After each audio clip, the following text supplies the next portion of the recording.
All right, what is good, ladies and gentlemen, is the Master Viewer back again with another review, and today we are doing a review for Blade. This is the second Marvel film that I am reviewing. It is a first-time watch for me. I never watched the Blade movies, and yeah, I don't really have any other context besides that, so let us just begin. Starting off with the plot. So the plot of the film is that there is this guy, Blade. He was born from, his mother was bitten by a vampire during pregnancy, and so he assumed that she died during pregnancy, but then he was born, he managed to still be born, and he is basically a half human, half vampire. And so the film follows Blade. He is working with this guy, Abraham Whistler, and he ends up saving this woman, Karen Jensen. Karen Jensen, she is a hematologist. She ends up getting attacked by a vampire. She ends up getting bitten by a vampire, and so the entire film she's kind of turning into a vampire.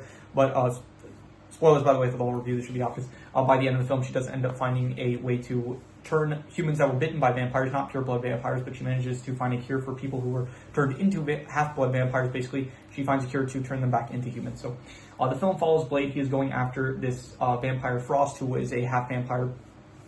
He's trying to basically bring La Magra, or the god of blood, back into the world. He is trying to, perform a ritual, and so he requires Blade. So it's kind of a situation where Blade is going after Frost in order, because Frost is like a very active vampire causing problems for humans, and Blade is protecting humans, and so Blade is going after Frost, but at the same time Frost is going after Blade, and so the movie happens, and I'm just going to skip to the end, and basically the ending is Blade ends up getting captured. Frost ends up killing Whistler. He ends up capturing Karen, and so Blade is forced to confront Frost. Blade goes after Frost basically to save Karen, and then in the process he ends up getting captured, and he sees that his mother is actually alive, Vanessa, and then Vanessa basically says like, oh, she's embraced the vampire race, and so she doesn't really care about humans anymore and stuff, and so Blade ends up killing her. Basically the ending of the film is that Frost is performing his whole ritual thing of reviving La Magra, and so he needs Blade, who is a half-human, half-vampire, in the center of the ritual, and so he tries to perform the ritual, but Karen manages to escape the den that she was thrown into. She ends up fighting a zombie version of her coworker that she used to date, and that fight lasts like a minute or something, and then she manages to escape, and then from there she frees Blade, and from there Blade ends up basically, he fights Frost, who at this point is possessed by La Magra, and so it's a bit underwhelming. Honestly, they do talk about La Magra like, oh, the god of blood. Okay, you're thinking something really cool. No, it's just Frost, and he has red eyes, and he is able to regenerate like much faster compared to regular vampires, and so it is a bit underwhelming, to be honest. But the actual fight is a cool fight, and we'll get to that later with the action.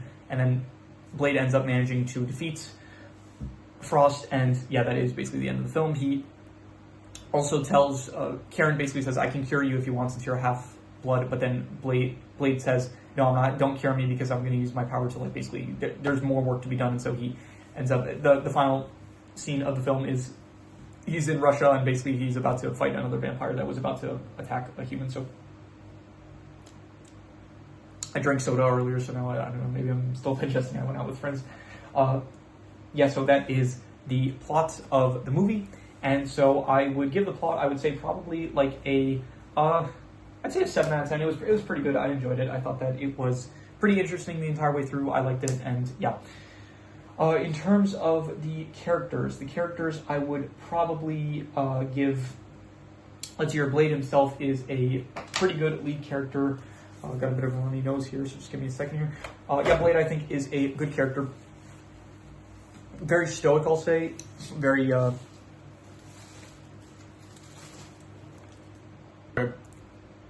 blew my ears wrong, and my nose got like my ears got like really clogged, so I just had to fix that for a second. Anyway, the character's Blade, I think, is good. He is pretty stoic, but he is still a pretty, cool, I guess, protagonist to follow along to, even if, he's a bit stoic.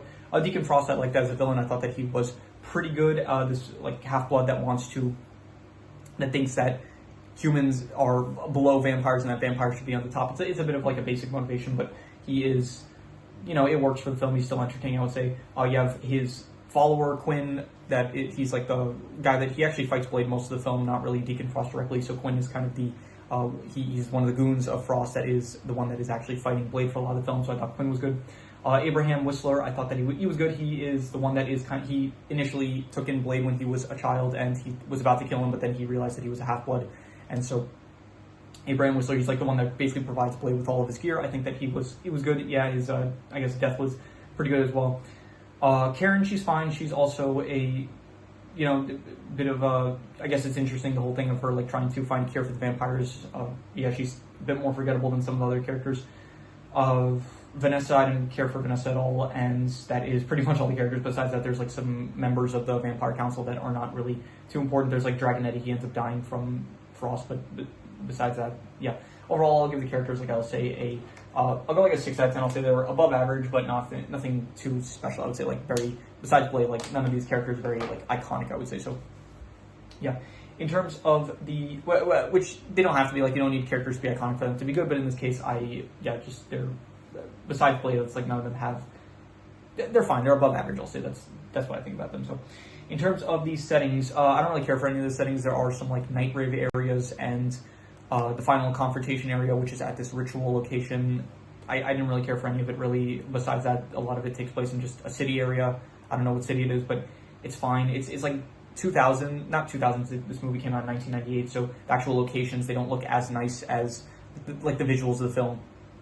They're not anything that is as modern, like modern films, they look better, and so this film looked a bit not as clean, or like it didn't look as nice as some of the more modern MCU films. So I'll give the settings like I'll go like a 5 out of 10. I don't really care for them at all, so I'm just gonna go 5 out of 10. I'll say. In terms of action, I really like the action. I thought there was a lot of cool action. You had some sword work, which was cool, some gun work, very nice, and yeah, all the action in the film, like with Blade. Really, they enhanced the action a lot with sound effects. Like they would put, I'm assuming like in post they added some sound effects, like all the punches and stuff, and all the sword slices, and so it felt very impactful. It felt like there was a lot of weight to a lot of the fights that happened, and so I thought that the action, I would give like a 7.5. I would say it was very good action, and yeah, that was pretty enjoyable. In terms of the vampire aspects, the speciality of this film is vampires basically, and so the vampire aspects, I would say it's fine, but it doesn't feel, I don't know, I kind of like more traditional vampire stuff of like maybe, I don't know, more of the clothing and stuff. A lot of this is basically just regular people that have a thirst for blood, and that's kind of it. But besides that, there's not really anything. I mean, yeah, they die to silver and garlic, and not die, I don't think die necessarily, but they're harmed by silver and garlic, and they also can regenerate, and they can't go in the sun and stuff. So there are definitely vampire aspects to them, but I do kind of wish that they visually, maybe they kind of went with a more traditional vampire, like, I don't know, maybe the hoods, the cloaks and stuff, that would have been cool, as well as maybe giving them a bit more interesting powers, like maybe flight or something like that, maybe some, I don't know, the ability to jump higher or something like that, some super strength maybe that could have been visualized better. I feel like there was just more potential that they could have gone with, rather than just, like they had a moment where Frost was able to like dodge bullets. And so I kind of like, but there was like one scene of that, I kind of wish that they had a bit more of that, where it's just like showing off some of the vampire powers better. But I think the world was fine. I would give it like probably I'll say the vampire aspects, I'd go like a 6 out of 10. I'll say it was above average, but yeah, I felt like they could have done more with it. So in terms of the worst thing, I don't really have a worst thing in mind, so I guess I will just reuse the worst score, which was the settings, so another 5 out of 10 for the settings. And in terms of the best thing, I'm going to once again use the score for the action. I thought the action was very good, and yeah, once again, just very, very cool action, very interesting the entire way through.